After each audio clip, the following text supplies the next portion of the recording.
آخر کار مجھے ایتھوپیا جانے کا موقع مل ہی گیا۔ بدقسمتی سے میری کنیکٹنگ فلائٹ مس ہو گئی اور واشنگٹن ڈی سی میں مجبوراً ایک رات گزارنی پڑی۔ لیکن ایک فائدہ یہ بھی ہوا کہ ایتھوپین ایئر لائن نے لندن میں فلائٹ کنیکٹ کرنے کے بجائے مجھے ڈائریکٹ فلائٹ دے دی۔ اس طرح سے ایک رات کا مکمل آرام بھی مل گیا اور وقت بھی ضائع نہ ہوا۔ اگلے دن آخر کار صبح سویرے میں ایتھوپین ایئر لائن کے جہاز میں سوار ہوا اور 13 گھنٹے کے مسلسل سفر کے بعد ادیس ابابا پہنچ گیا۔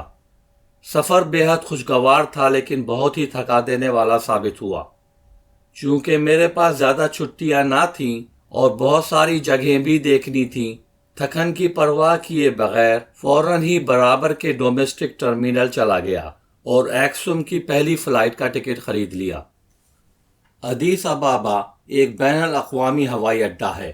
اس کے باوجود غیر ملکی مسافروں کی بنیادی سہولیات فراہم کرنے سے محروم ہے۔ پھر یہ شہر سطح سمندر سے 2355 میٹر یا 7726 فٹ کی بلندی پر واقع ہے۔ ہوا کے دباؤ میں کمی کی وجہ سے سانس لینے میں کافی دقت محسوس ہو رہی تھی، جس نے مجھے بے حد تھکا دیا۔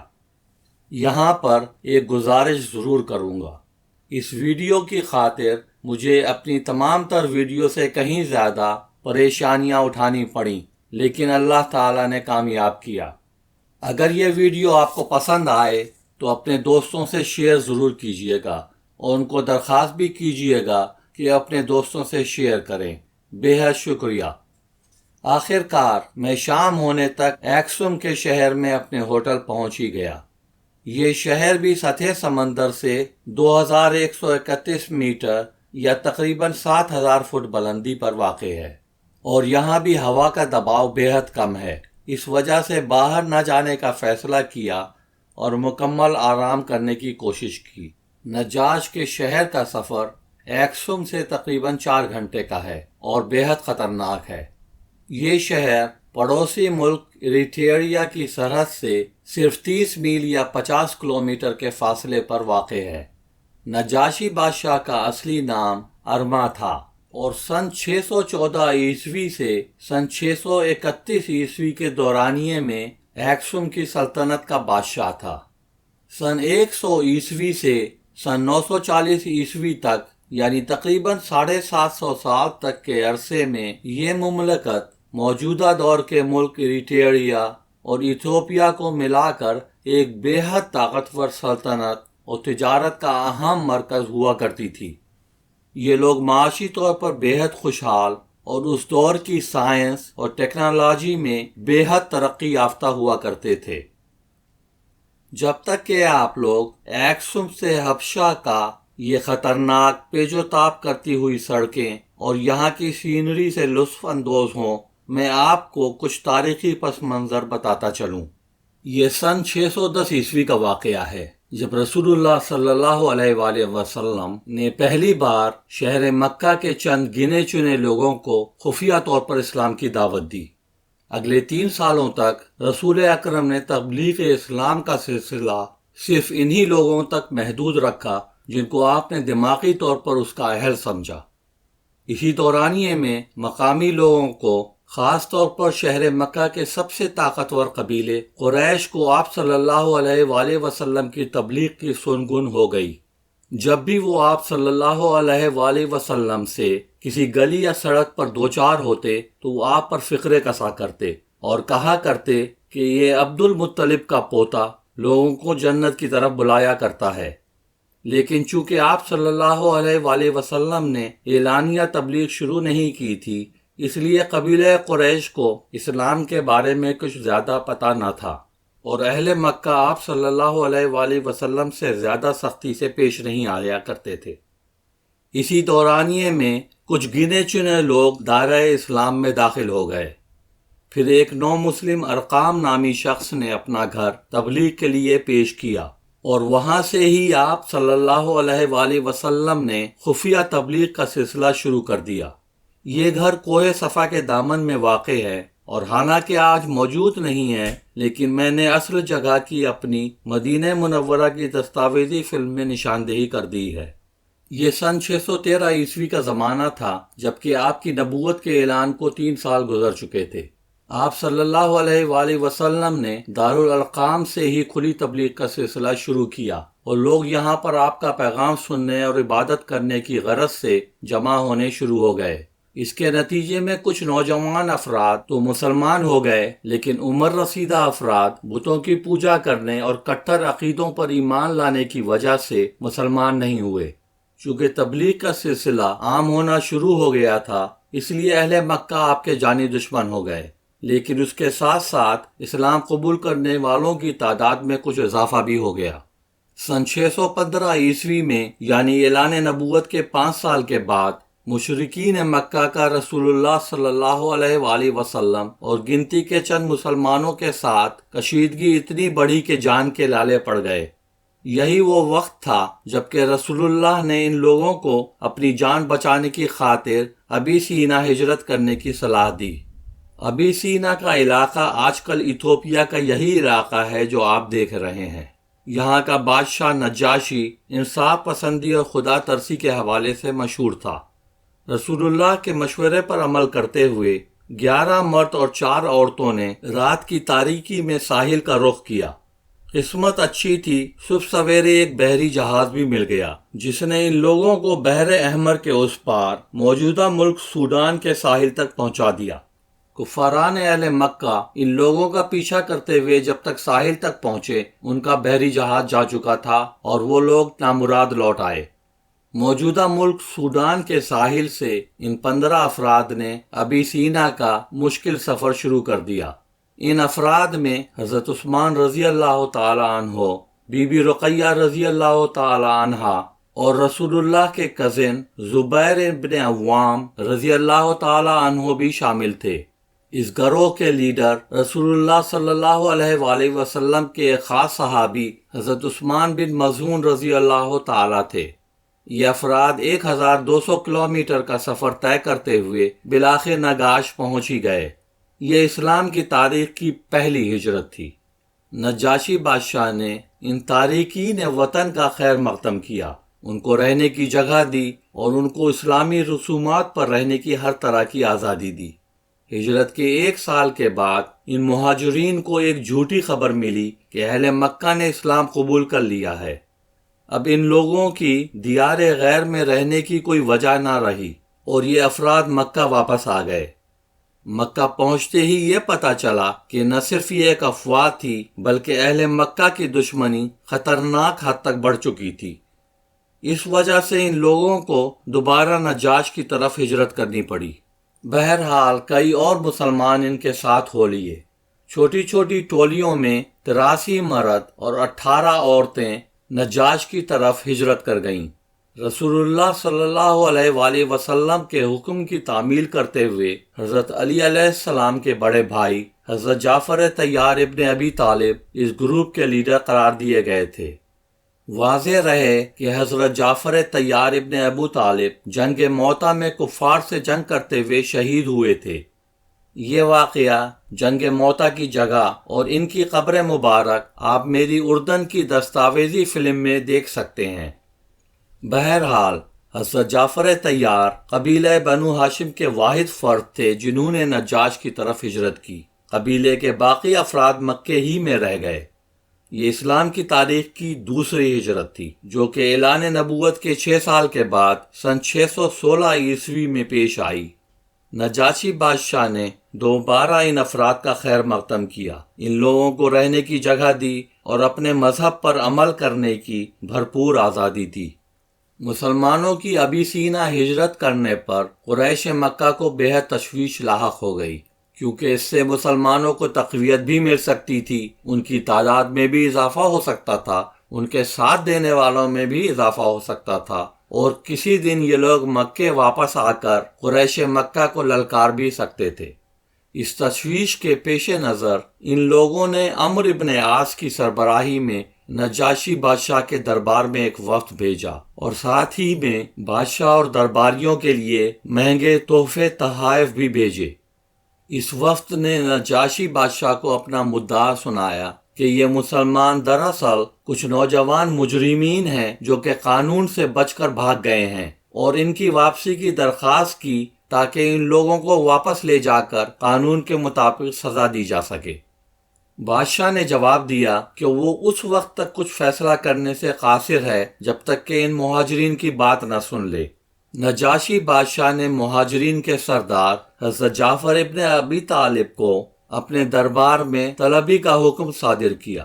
انہوں نے وہاں پہنچ کر ایک تاریخی یادگار تقریر کی، جس کا خلاصہ یہ ہے کہ اے بادشاہ، ہم لوگ بتوں کی پوجا کیا کرتے تھے، جاہلیت کے پیروکار تھے، ہمارے طاقتور کمزور لوگوں پر غالب تھے، قانون نام کی کوئی چیز نہ تھی اور نہ ہی ہم کو کسی کی پرواہ تھی، یہاں تک کہ اللہ جل جلالہ نے ہم پر ایک رسول بھیجا جو کہ ہم ہی میں سے ایک ہے، جو کہ سچائی، اچھے اخلاق اور ایمانداری میں بہترین ہے۔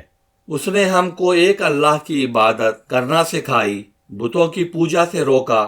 اس نے ہم کو ہمیشہ سچ بولنے اور برائیوں سے بچنے کا حکم دیا۔ ہم صرف ایک اللہ کی عبادت کرتے ہیں اور اس کے سوا کسی کو خالق نہیں مانتے۔ ہم اس شخص کو اللہ کا رسول تسلیم کرتے ہیں اور حلال حرام کی تفریق پر عمل پیرا ہیں، جس کی وجہ سے ہمارے قبیلے والے ہم پر ظلم کرتے ہیں تاکہ ہم واپس بتوں کی پوجا شروع کر دیں اور ایک اللہ اور اس کے رسول سے انکار کر دیں۔ اس وجہ سے ہم لوگوں نے اپنے ملک سے بھاگ کر آپ کے ملک میں پناہ لی ہے۔ حضرت جعفر طیار کی تقریر کے خاتمے پر نجاشی بادشاہ نے درخواست کی کہ وہ اپنے رسول پر نازل ہونے والی کچھ آیات سنائیں۔ حضرت جعفر طیار نے قرآن کریم کے 19ویں سورہ مریم کی کچھ آیات سنائیں۔ ان آیات کو سن کر نجاشی بادشاہ نے کہا کہ بے شک حضرت عیسیٰ ابن مریم کو جس اللہ نے اپنا رسول بنایا، اسی اللہ نے ہی آپ کے رسول کو مبعوث فرمایا ہے۔ اس کے بعد نجاشی بادشاہ نے کہا کہ یہ لوگ جب تک چاہیں اس ملک میں رہ سکتے ہیں اور وہ کبھی بھی ان لوگوں کو قریش مکہ کے سپرد نہیں کرے گا۔ عمرو ابن عاص اپنی شکست پر ہار ماننے والوں میں سے نہ تھا۔ اس نے ایک نئی ترکیب سوچی اور اگلے دن پھر نجاشی بادشاہ کے دربار میں حاضر ہو گیا۔ اس نے بادشاہ سے کہا کہ یہ بے وقوف نوجوان حضرت عیسیٰ علیہ السلام کو خدا کا بیٹا نہیں مانتے اور دوسرے عام انسانوں کی طرح فانی سمجھتے ہیں۔ پھر حضرت جعفر طیار کی طلبی ہوئی اور اس کے جواب میں انہوں نے فرمایا کہ ہمارا نظریہ یہ ہے کہ حضرت عیسیٰ ابن مریم روح اللہ ہیں، جلیل القدر پیغمبر ہیں، ان کی کتاب انجیل اللہ کی طرف سے نازل کی گئی ہے، اور بی بی مریم صلوات اللہ علیہا اللہ کے حکم سے کنواری ماں بنی تھیں۔ اس پر نجاشی بادشاہ نے جواب دیا کہ بے شک حضرت عیسیٰ ابن مریم اس کے سوا کچھ نہ تھے، جو کہ ان لوگوں کا عقیدہ ہے۔ یہ سننے کے بعد نجاشی بادشاہ نے حکم صادر کیا کہ قریش کے وفد کے تمام تحائف واپس کر کے ان لوگوں کو واپسی کی راہ دکھائی جائے، اور ان مسلمانوں سے کہا کہ اپنے اپنے گھر جاؤ اور آرام سے بلا خوف و خطر زندگی بسر کرو، میں کبھی بھی تم لوگوں کو ان کافروں کے حوالے نہیں کروں گا۔ اس واقعے کے بعد مسلمانوں نے ابیسینا میں کئی سال پرسکون زندگی گزاری۔ 13 سال کے بعد سن 628 عیسوی میں یہ لوگ واپس آئے، مگر مکہ نہیں، مدینہ منورہ، کیونکہ رسول اللہ صلی اللہ علیہ وآلہ وسلم اس وقت تک خود مکے سے ہجرت کر کے مدینہ منورہ آ چکے تھے۔ یہ تقریباً وہی وقت تھا جبکہ مسلمان جنگ خیبر فتح کر چکے تھے اور کافی طاقتور بھی ہو چکے تھے۔ چلیے جناب، اب انتظار ختم، ہم لوگ حبشہ پہنچ ہی گئے۔ آج کل یہ ایک چھوٹا سا گاؤں ہے۔ نجاشی بادشاہ کے مقبرے سے ملحقہ ایک مسجد موجود ہے۔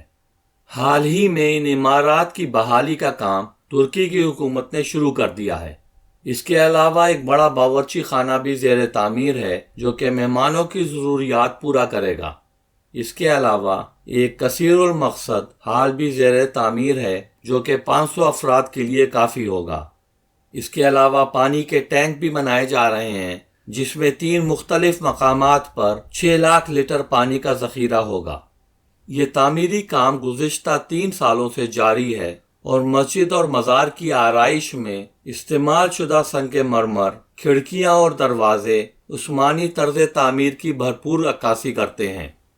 ترکی حکومت کا دراصل ارادہ یہ ہے کہ حج و عمرہ کے پیکیج میں نجاشی بادشاہ کی قبر کی زیارات بھی رکھی جائیں۔ اسی دوران میں جب تک آپ نجاشی بادشاہ کی قبر مبارک کی زیارت کریں، آپ کو ایک وضاحت کرتا چلوں کہ بی بی ام سلمہ صلوات اللہ علیہا نجاش کی پہلی ہجرت کے وقت ابو سلمہ کی بیوی تھیں۔ یہ دونوں اسلام قبول کرنے والے اولین افراد میں سے تھے۔ جب یہ لوگ ایک غلط افواہ کے نتیجے میں مکہ واپس آئے تو ان کے شوہر ابو سلمہ کے قبیلے والوں نے ان کے بیٹے کو زبردستی رکھ لیا، جس کے نتیجے میں یہ میاں بیوی نجاش کو دوبارہ ہجرت نہ کر سکے۔ ظلم کی انتہا تو یہ ہوئی کہ جب رسول اکرم صلی اللہ علیہ وآلہ وسلم نے مدینے کو ہجرت کی تو بھی ان کے قبیلے والوں نے ان کا بیٹا واپس نہ کیا، جس کے نتیجے میں ابو سلمہ کو اپنی بیوی کو مکہ چھوڑ کر اکیلے ہی مدینہ ہجرت کرنی پڑی۔ اس کے بعد ان کے قبیلے والوں نے ان کے بیٹے کو ام سلمہ کے حوالے کر دیا۔ بعد میں بی بی ام سلمہ صلوات اللہ علیہا نے بھی چھپ کر مدینے کو ہجرت کر لی۔ ابو سلمہ جنگ احد میں بری طرح سے زخمی ہوئے اور زخموں کی تاب نہ لا کر شہید ہو گئے۔ اس وقت بی بی ام سلمہ صلوات اللہ علیہا کی عمر صرف 28 سال کی تھی۔ وہ حاملہ بھی تھیں اور 3 بچوں کی ماں بھی تھیں۔ 6 ماہ کے بعد عدت ختم ہونے کے بعد بی بی ام سلمہ نے رسول اللہ صلی اللہ علیہ وآلہ وسلم سے نکاح کر لیا اور ام المومنین کے درجے پر فائز ہو گئیں۔ جب رسول اللہ صلی اللہ علیہ وآلہ وسلم نے کئی بادشاہوں کو خطوط لکھے جس میں بادشاہوں کو دین اسلام کی دعوت دی، تب نجاشی بادشاہ کو بھی ایک خط لکھا تھا۔ تاریخ دانوں کا خیال ہے کہ نجاشی بادشاہ نے کم از کم کبھی بھی علل اعلان اسلام قبول نہیں کیا تھا۔ اسلام کی تاریخ میں نجاشی بادشاہ صرف ایک واحد شخص ہے جس کی رسول اللہ صلی اللہ علیہ وآلہ وسلم نے صلاۃ غائب یا جنازے کی غیر موجودگی میں نماز جنازہ پڑھائی۔ بہرحال یہ اس عظیم الشان انسان کا مقبرہ ہے جس نے دین اسلام اور نو مسلمانوں کی اس وقت مدد کی اور پناہ دی جب ان افراد کا کوئی بھی مددگار نہ تھا۔ میرے خیال میں اللہ تعالیٰ اس شخص کو اس کام کا بہت بڑا صلہ دے گا۔ مجھے آج اس بات پہ بے حد فخر ہو رہا ہے کہ اللہ تعالیٰ نے مجھے اس عظیم ہستی کی قبر مبارک کی زیارت کا موقع دیا اور میں بنفس نفیس اس ہستی کو خراج عقیدت پیش کر سکا۔ اس خوبصورت چادر کو دیکھ کر لگتا ہے کہ کسی پاکستانی نے اس عظیم القدر بادشاہ کی قبر پر چڑھائی ہے۔ اللہ تعالیٰ اس شخص کو اس کا اجر دے۔ هذا الملك عمرو بن نجاشي، هذا الملك عمرو بن نجاشي، هذا الصحابة 12، 3 بالبدر، 15 العمر بن نجاشي، هذه الصحابة 12، 3 بالبدر، 15 10 رجال، 5 بالنساء. مرة أول صلاة الغد ابتدأ النبي صلى الله عليه وسلم الحج كل مؤمن سواء فالله على الأعجم وعجل كجسد واحد. مقبرے سے ملحقہ یہ ایک قبرستان ہے جہاں پر رسول اکرم صلی اللہ علیہ وآلہ وسلم کے کئی صحابہ کرام دفن ہیں۔ قرآن کریم میں ارشاد ہے، بے شک اللہ جس کو جتنی چاہے عزت دے اور جس کو جتنا چاہے ذلیل کر دے۔ اسلام کے مدد گزار مرنے کے باوجود آج بھی لوگوں کے دلوں میں زندہ ہیں اور اسلام کو مٹانے کی ناکام کوشش کرنے والوں کی قبروں کے نام و نشان بھی کب کے مٹ چکے ہیں۔ اللہ تعالیٰ سے دعا گو ہوں کہ آپ سب کو اس عظیم بادشاہ کو کسی نہ کسی طرح سے خراج عقیدت پیش کرنے کا موقع عطا فرمائے۔ آمین ثم آمین۔